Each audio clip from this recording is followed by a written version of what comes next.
Just do it. Just do it. Just go. We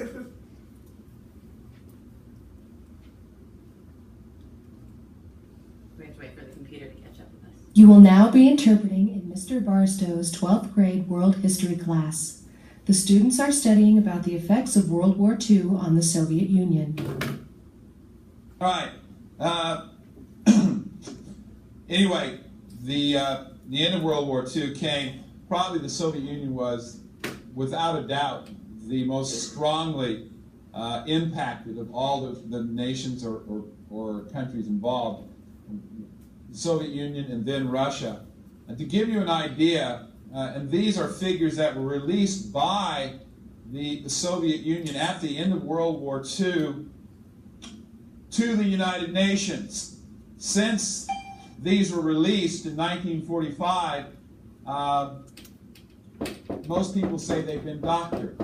And I'll explain what I mean by doctored in a little bit. This, like I said, was reported by the Soviets during what they called World War II, the Great Patriotic War. Between 20 and 30 million dead. That would be mainly civilian, not all military, obviously. Total or partial destruction of 1,700 towns, 70,000 villages. There again, the distinction between town and village would be a demographic distinction, like probably population. Anything under 2,000 would be a village, anything over 2,000 would be a town, so that's what that refers to. 6 million buildings, 84,000 schools, 43,000 libraries, 31,000 factories, 1,300 bridges, 137 tractors, 49,000 combines, 7 million horses, 17 million cattle, 20 million hogs, and 27, and I just threw in 3 sheep, just for the heck of it. Now, reactions to that. Not funny if you're a sheep. Yeah, I wouldn't be laughing if I was a sheep, I know. But what, just initial reaction to those numbers? Sincerely aghast. Sincerely aghast? Yeah. No, like I said, no other country, with the possible exception of Germany. Mainly because of the depth of penetration of the Wehrmacht. I mean, they got to Leningrad, they got within 15 kilometers of Moscow. In the south of Russia, it was even further. And also the enmity and the acrimony that existed between the Soviets and the Germans. They hated each other. That hatred and loathing had gone back, well, even when you saw it yesterday in Kaplan's film, The Battle on the Ice.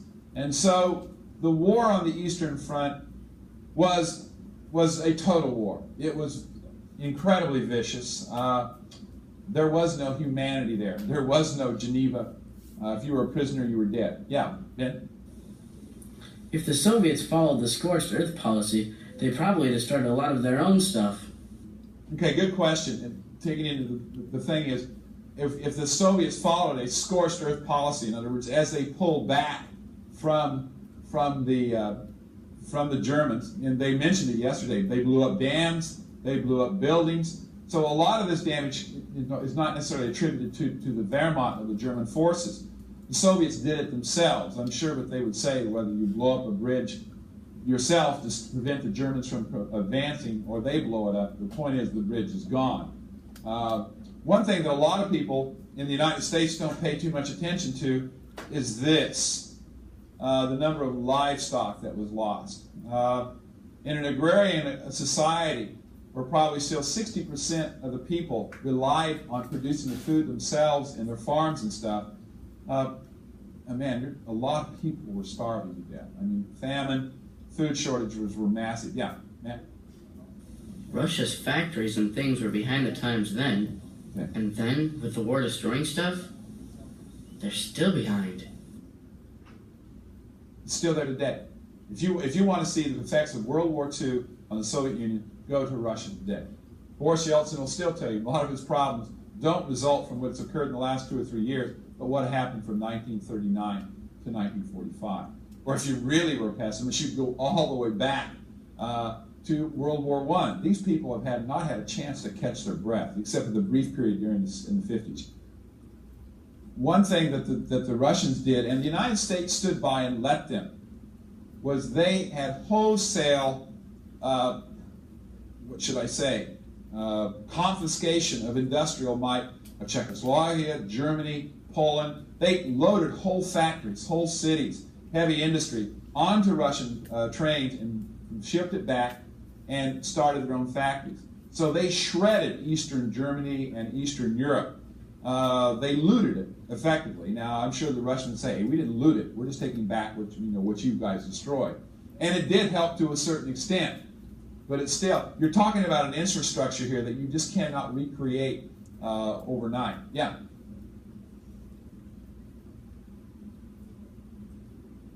No. To answer your question, they didn't see that.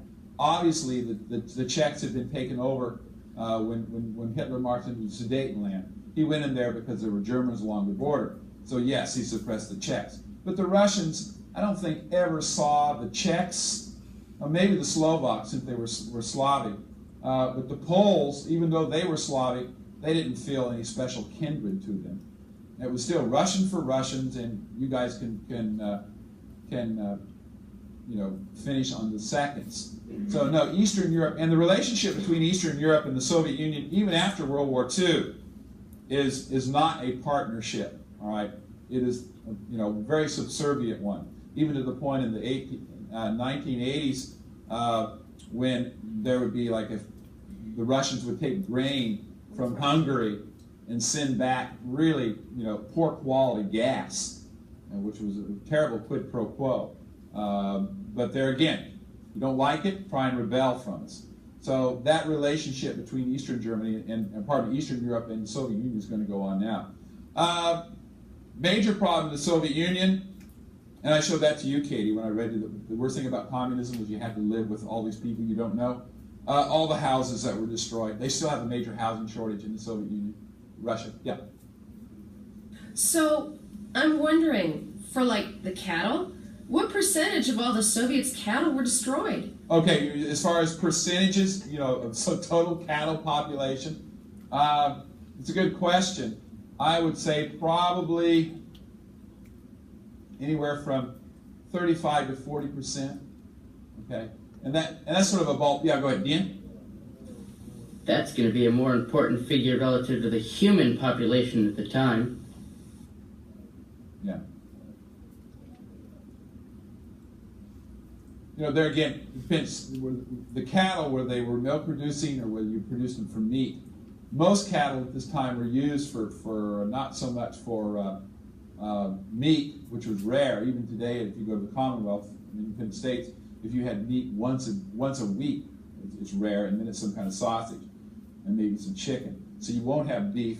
So the beast of burden, it was very important. Plowing, still. In the 1940s, they were using the cattle to pull their stuff.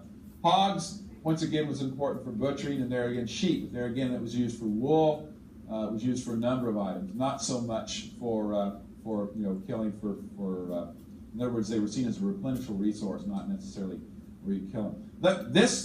These things, all right, can be rebuilt, can be replaced, but probably the biggest loss, and there again, in any war, is, and you may not be able to see this too well. This is out of your book.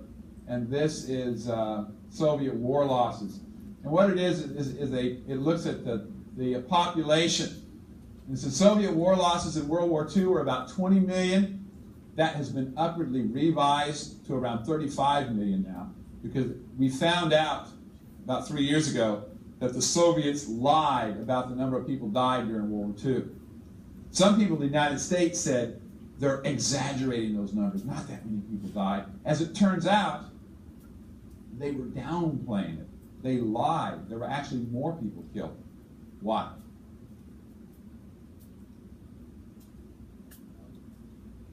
Go ahead. Both of you are fairly correct. Powerful, they knew what they were doing, but what was their biggest fear in 1945? They didn't want the world to know that their troops were wiped out. There were elements in the American Army, General George Patton, that really didn't want to stop at Germany. He realized that the Soviet Union was going to be our opponent after World War II, and he would have liked to kept right on marching to Moscow. He knew that he could. Unfortunately, peacemongers like Eisenhower and people like that wanted to get out and get our boys home and start building the suburbs as quickly as possible, and start the baby boomers from coming about. Yes, indeed. Thank you, Dad. Start those people coming back. And so they were scared to death that they were going to be invaded again. So they were making loud noises. Now, not that many people were killed, only 20 to 30 million. Now, going on with this, about 1 in 10 people died during the war. On the following charts, compare the number of people who were 20 in 1939 and those who were 40 in 1959. All right? So if you look at 20 in 1939, what do you got here? About 15.7 million. And then we're 50 in 1959, right there. Okay? So you see a discrepancy of about 6 million. What demographers call that is an echo effect. All an echo effect means if my father would have been killed during World War II, I would not have been here. And so not only do you kill the actual people at the time, demographically you prevent people from existing at another time. And you see that in Russia a lot. Yeah. I mean, sometimes you know statistics can be very misleading, but if you start looking here